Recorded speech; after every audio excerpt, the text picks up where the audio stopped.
Wanna know who I am? Folks call me the Bone Man, ain't my real name, but it's the one that stuck. Tonight on Requiem Radio, there's a stretch of highway most folks drive through without remembering. No landmarks worth keeping, no towns willing to claim it. But every now and then, late enough that the world's gone thin around the edges,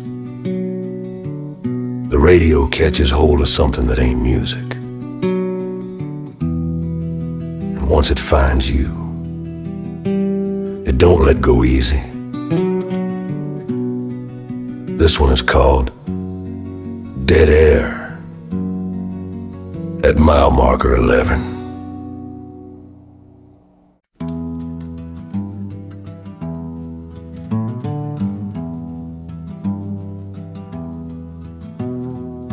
The first rule everyone learns about the signal is this: you cannot hear it unless you are moving. Pull over and the sound collapses into static so violent it feels personal. Slow down too much, and the voice fractures syllables tearing loose like paper in a fan. But keep your speed steady, 60-65, and the signal settles in, patient and deliberate. Truckers were the first to talk about it because truckers always are. They said there was a voice on the low end of the AM band that didn't identify itself and didn't play requests. It just talked calm, methodical, like someone filling time they didn't technically have anymore. Most folks thought it was a pirate station at first. Some bored ham operator with a theology degree in insomnia. But pirate stations still have schedules, they still repeat. This one didn't. It only came in when you crossed mile marker 11. The man speaking never raised his voice, never joked, never used a call sign. He spoke the way DJs used to when radio still believed it was company instead of noise. He described records he said he'd played earlier in the night. Gospel sides, field recordings, sermons pressed so thin they barely survived the needle. Here's the part nobody liked admitting. He responded, not to callers, there were none, but to listeners. He'd pause mid-sentence, then continue as if someone had answered him. Sometimes he'd say things like, yeah, I hear you, or that's about right. Once in a while, he'd say, you're driving tired, might want to crack a window. He was always right. The second rule came later. If he learns your name, you're already in trouble.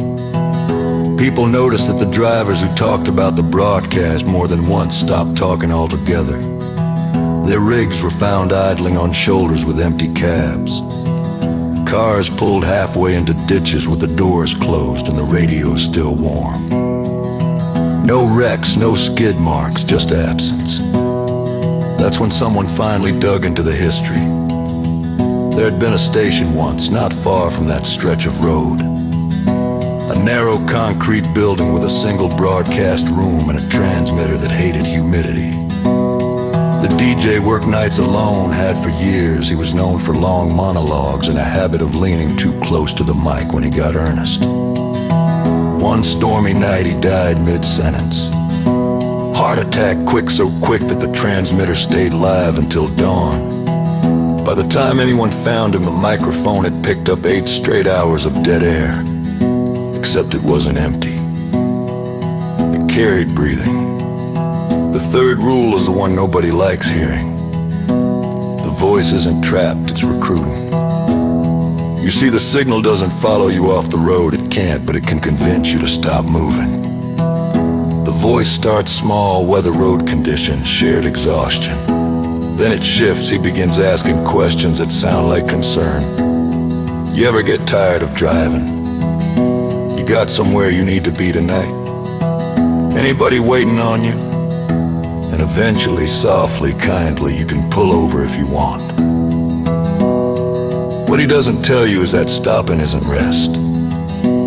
Stopping is surrender.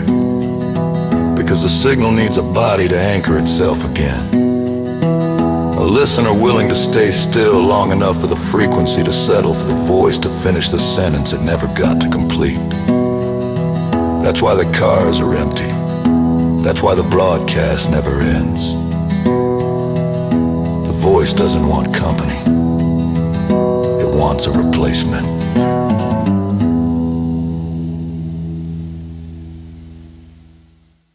You've been listening to Requiem Radio, where music bleeds into the supernatural. And that was Dead Air at mile marker 11. Radio waves don't die. They just wait for something solid enough to hold them. Ain't gonna be no more tonight. Y'all rest easy. And don't let the dark drive you home.